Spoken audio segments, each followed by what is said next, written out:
नमस्कार दोस्तों, स्वागत है आप सभी का रनिंग क्लासेस के साप्ताहिक करंट अफेयर्स वीडियो में। इस वीडियो में हम डिस्कस करेंगे इस सप्ताह के वो सभी इंपॉर्टेंट करंट अफेयर व करंट जीके क्वेश्चन जो कि आपके यूपीएससी, स्टेट पीएससी के प्री एग्जाम से लेकर SSC, railway, bank, RBI, state police जैसे सभी वनडे एग्जाम के लिए उपयोगी होंगे। तो शुरू करते हैं आज के पहले क्वेश्चन से। हाल ही में केंद्रीय मंत्री नितिन गडकरी ने किस राज्य में 3,670 करोड़ रुपए की राष्ट्रीय राजमार्ग परियोजना का उद्घाटन किया है? इस परियोजना से तेलंगाना और कर्नाटक के साथ मराठवाड़ा क्षेत्र की कनेक्टिविटी में सुधार होगा और धार्मिक स्थलों को जोड़ने और पर्यटन को बढ़ावा देने के साथ साथ औद्योगिक और कृषि विकास में सुधार करने में मदद होगी। अगला क्वेश्चन है, हाल ही में किसान मजदूर समागम का आयोजन कहाँ किया गया है? इसका आंसर है ऑप्शन नंबर बी, ये पटना में किया गया है। इस आयोजन को स्वामी सहजानंद सरस्वती की जन्म जयंती के अवसर पर किया गया। स्वामी सहजानंद जी ने बिहार को अपनी कर्मभूमि बनाकर ब्रिटिश शासन के खिलाफ लड़ाई लड़ी, जमींदार प्रथा अवरोध किया, मजदूर वर्ग का नेतृत्व किया और देश के सभी किसानों को एकजुट किया। अगला क्वेश्चन है, किस स्थान पर हाल ही में केंद्रीय मंत्री सर्बानंद सोनोवाल ने यूनिंग त्योहार मनाया? इसका आंसर है ऑप्शन नंबर डी, ये अरुणाचल प्रदेश में मनाया गया है। यूनिंग त्योहार जो कि एक वसंत उत्सव है जो वसंत के मौसम की शुरुआत और आदि समुदाय के नए साल का प्रतीक है और उसके साथ ही समुदाय के बीच बंधन को मजबूत करने का एक शानदार तरीका है। अगला क्वेश्चन है, दिल्ली कर्नाटक संघ के अमृत महोत्सव बरीसु कन्नड़ दिम्वा का उद्घाटन किस स्टेडियम में हुआ है? इसका आंसर है ऑप्शन नंबर बी, जो कि तालकटोरा इंडोर स्टेडियम है। इस उत्सव का उद्घाटन कर्नाटक की संस्कृति, परंपराओं और इतिहास का जश्न मनाने के लिए किया गया। क्वेश्चन नंबर 5, भारतीय स्पाइस बोर्ड दिवस कब मनाया गया? इसका आंसर है ऑप्शन नंबर बी, ये 26 फरवरी को मनाया गया है। स्पाइस बोर्ड जो कि 26 फरवरी 1987 को मसाला बोर्ड अधिनियम 1986 के तहत पूर्व इलायची बोर्ड और मसालों के विलय के साथ गठित वैधानिक संगठन। क्वेश्चन नंबर 6 है, डेजर्ट फ्लैगेट अभ्यास किस देश में आयोजित होने जा रहा है? इसका आंसर है ऑप्शन नंबर ए, ये यूएई यूनाइटेड अरब एमिरेट में किया जा रहा है। डेजर्ट फ्लैगेट जो कि एक बहुपक्षीय हवाई अभ्यास है जिसमें कि LCA तेजस के लिए भारत के बाहर पहला अंतर्राष्ट्रीय अभ्यास है होगा। इस अभ्यास का उद्देश्य विविध लड़ाकू कार्यक्रमों में भाग लेना और विभिन्न वायुसेना के सर्वोत्तम अभ्यासों से सीखना है। अगला क्वेश्चन है, हाल ही में किसे नीति आयोग के मुख्य कार्यकारी अधिकारी के रूप में नियुक्त किया गया है? इसका आंसर है ऑप्शन नंबर बी, ये BR सुब्रमण्यम है जो कि एक 1987 बैच छत्तीसगढ़ कैडर के एक प्रशासनिक सेवा अधिकारी हैं। क्वेश्चन नंबर 8 है, W20 स्थापना बैठक कहाँ होने जा रही है? इसका आंसर है ऑप्शन नंबर ए, ये औरंगाबाद में होगी। W20 जो G20 के तहत एक आधिकारिक जुड़ाव समूह है जिसे 2015 में तुर्की की अध्यक्षता के दौरान स्थापित किया गया था। इसका प्राथमिक उद्देश्य यह सुनिश्चित करना है कि लैंगिक विचारों को G20 चर्चाओं में मुख्य धाराओं में शामिल किया जाए और नीतियों और प्रतिबद्धताओं के रूप में G20 नेताओं की घोषणा में अनुवादित किया जाए। अगला क्वेश्चन है, हाल ही में किसने सेना के गुणवत्ता आश्वासन महानिदेशक DGQA का पदभार संभाला है? इसका आंसर है ऑप्शन नंबर बी, जो कि लेफ्टिनेंट जनरल RS रीन है। DGQA क्या है? यह एक रक्षा मंत्रालय में रक्षा उत्पादन विभाग के तहत कार्यरत एक अंतर सेवा संगठन है। यह आयातित और स्वदेशी दोनों तरह के सभी रक्षा भंडारों और उपकरणों का द्वितीय पक्ष गुणवत्ता आश्वासन के लिए जिम्मेदार होता है। अगला क्वेश्चन है, आयुष मंत्रालय किस राज्य में अपना पहला चिंतन शिविर का आयोजन करने जा रहा है? इसका आंसर है ऑप्शन नंबर बी, ये आसाम में किया जा रहा है। चिंतन शिविर जो कि एक आयुष मंत्रालय की पहल है जो कि काजीरंगा राष्ट्रीय उद्यान में होगा। इसे आयुष क्षेत्रों और पारंपरिक चिकित्सा से संबंधित मौजूदा नीतियों और कार्यक्रमों के कार्यान्वयन में भविष्य के सुधारों पर चर्चा करने के लिए डिजाइन किया गया है। इसका लक्ष्य मंत्रालय और आयुष क्षेत्र दोनों के लिए समग्र रूप से आगे बढ़ने का रास्ता तैयार करना है। क्वेश्चन नंबर 11 है, भारतीय खान ब्यूरो का स्थापना दिवस किस दिन मनाया जाता है? इसका आंसर है ऑप्शन नंबर बी, ये 1 मार्च को मनाया जाता है। भारतीय खान ब्यूरो राष्ट्रीय खनिज नीति सम्मेलन की सिफारिशों के आधार पर मार्च 1948 को भारतीय खान ब्यूरो का गठन किया गया था। खान मंत्रालय के तहत IBM स्थापना दिवस को चिन्हित करने के लिए 75वें खनिज दिवस का आयोजन किया जाएगा। अगला क्वेश्चन है, G20 की पहली वित्तीय मंत्रियों और केंद्रीय बैंक में गवर्नरों की बैठक किस शहर में होने जा रही है? इसका आंसर है ऑप्शन नंबर सी, ये बेंगलोर में की जाएगी।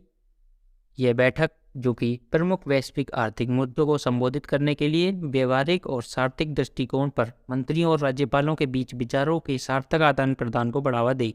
अगला क्वेश्चन है, सबरी माता जन्म जयंती के अवसर पर किस राज्य में कोल जनजाति महाकुंभ का आयोजन किया गया? इसका आंसर है ऑप्शन नंबर सी, ये मध्य प्रदेश में किया गया है। अगला क्वेश्चन है, ऑल इंडिया इंटर साइक ताइक्वांडो चैंपियनशिप 2023 कहाँ आयोजित की जाएगी? इसका आंसर है ऑप्शन नंबर ए, ये दिल्ली में होगी। इस चैंपियनशिप में एथलीट लखनऊ, बेंगलोर, गुवाहाटी और त्रिवेंद्रम में भारतीय खेल प्राधिकरण के 4 राष्ट्रीय उत्कृष्ट केंद्रों के साथ साथ 17 एशियाई प्रशिक्षण केंद्रों का हिस्सा है। अगला क्वेश्चन है, विश्व पुस्तक मेला 2023 कहाँ आयोजित होने जा रहा है? इसका आंसर है ऑप्शन नंबर ए, ये नई दिल्ली में होगा। अगला क्वेश्चन है, Y20 समिट 2023 की मेजबानी कौन करेगा? इसका आंसर है ऑप्शन नंबर ए, ये IIM रायपुर द्वारा किया जाएगा। Y20 या यूथ समिट 2023 की थीम है शांति, निर्माण और सुलह, युद्ध रहित युग की शुरुआत। अगला क्वेश्चन है, पिछले साल अप्रैल से दिसंबर में भारत ने कितने डॉलर में प्याज का निर्यात किया है? इसका आंसर है ऑप्शन नंबर ए, ये 523.28 मिलियन डॉलर का भारत ने प्याज का निर्यात किया। अगला क्वेश्चन है, G20 समिट 2023 के तहत W20 के अध्यक्ष कौन बना है? इसका आंसर है ऑप्शन नंबर सी, ये डॉक्टर संध्या पुरेचा हैं। यह बैठक छत्रपति संभाजीनगर महाराष्ट्र में होगी। क्वेश्चन नंबर 19 है, परियास किस राज्य में कमजोर जनजातीय समूह में से एक है? इसका आंसर है ऑप्शन नंबर सी, ये झारखंड की जनजाति है। परियास, इसका शाब्दिक अर्थ है जंगल को जलाने वाले या पहाड़ी निवासी। मुख्य रूप से झारखंड राज्य के लातेहार और पलामू जिलों में केंद्रित है। स्वास्थ्य, शिक्षा और आय जैसे विकास के लिए अधिकांश महत्वपूर्ण संकेतकों पर पराया अभी भी पिछड़ रहे हैं। अगला क्वेश्चन है, corporate climate responsibility monitor report किस देश के द्वारा प्रकाशित की जाती है? इसका आंसर है ऑप्शन नंबर बी, ये जर्मनी द्वारा की जाती है। इस रिपोर्ट का उद्देश्य जर्मनी स्थित think tank new climate institute NCI द्वारा प्रकाशित की जाती है, जिसका उद्देश्य है कि उद्योग अग्रणी कंपनियों की जलवायु रणनीतियों का आकलन कर गंभीर रूप से विश्लेषण करना कि वे किस हद तक अपने जलवायु लक्ष्यों को पूरा कर रहे हैं। क्वेश्चन नंबर 21 है, विश्व मानसिक स्वास्थ्य दिवस कब मनाया जाता है? इसका आंसर है ऑप्शन नंबर बी, ये 10 अक्टूबर को हर साल मनाया जाता है। इसके बारे में जानकारी देखते हैं।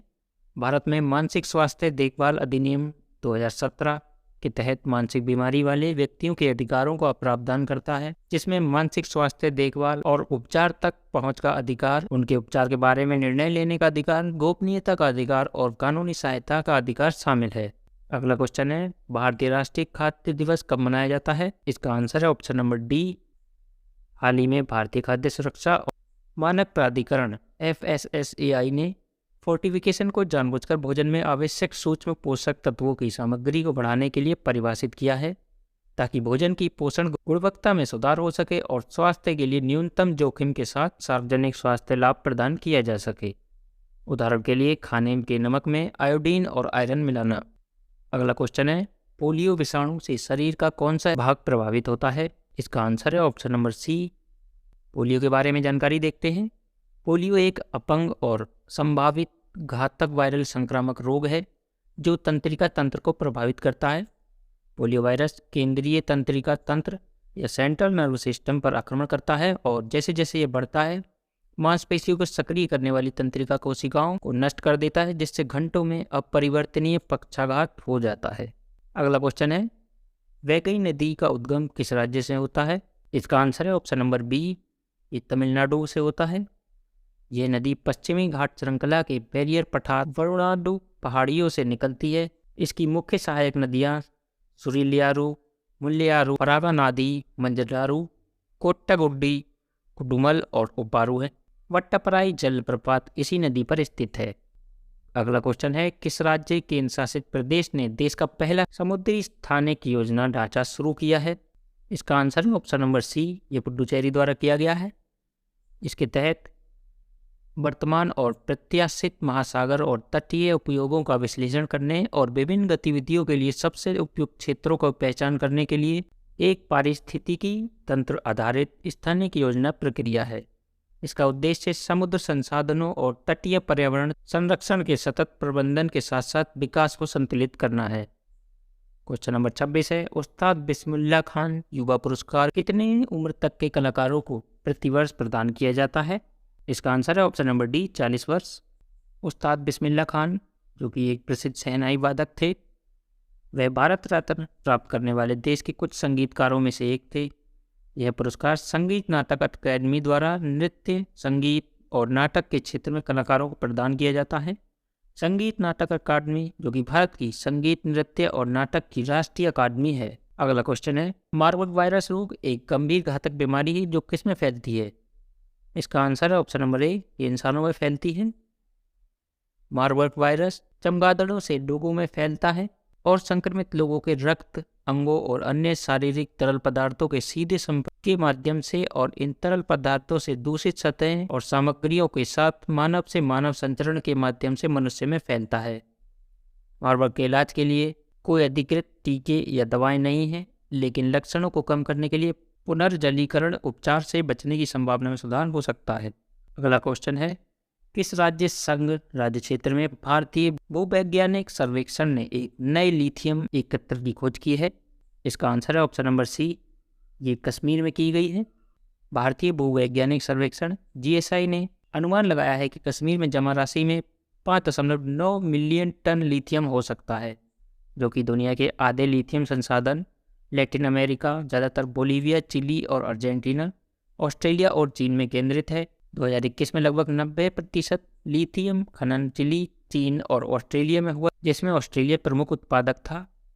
अगला क्वेश्चन है, कौन सा मंत्रालय वर्तमान में व्हाट्सएप आधारित चैटबॉट का निर्माण कर रहा है जो प्रश्नों के उचित उत्तर देता है? इसका आंसर है ऑप्शन नंबर बी, इलेक्ट्रॉनिक और IT मंत्रालय के द्वारा भाषणी चैटबॉट तैयार किया जा रहा है, जो कि भारतीय AI आधारित भाषा अनुवाद मंच है। ये सार्वजनिक क्षेत्र में MSME स्टार्टअप और व्यक्तिगत इनोवेटर्स को आर्टिफिशियल इंटेलिजेंस और नेचुरल लैंग्वेज प्रोसेसिंग संसाधन उपलब्ध कराएगा। यह भारतीय भाषाओं में नवीन उत्पादों और सेवाओं को विकसित करने और तैनात करने के लिए एक साथ काम करने वाला केंद्र, राज्य सरकार की एजेंसी और स्टार्टअप को शामिल करते हुए एक पारिस्थितिकी तंत्र का निर्माण और पोषण करेगा। क्वेश्चन नंबर 30 है, राखीगढ़ी एक लुप्तप्राय हड़प्पा स्थल है जो कि स्थित है? इसका आंसर है ऑप्शन नंबर बी, ये हरियाणा में उपस्थित है। राखीगढ़ी जो कि हिसार जिले हरियाणा में घग्गर आकरा नदी के मैदान में स्थित एक पुरातात्विक स्थल है। राखीगढ़ी भारतीय उपमहाद्वीप का सबसे बड़ा हड़प्पा स्थल है। बड़े पैमाने पर मिट्टी के खनन, अतिक्रमण और बिक्री के लिए खुदाई की गई कलाकृति की चोरी से साइट के नष्ट होने का खतरा है। ये थे हमारे इस सप्ताह के करंट अफेयर। मिलते हैं आपसे अगले सप्ताह के करंट अफेयर की वीडियो के साथ। तब तक के लिए धन्यवाद।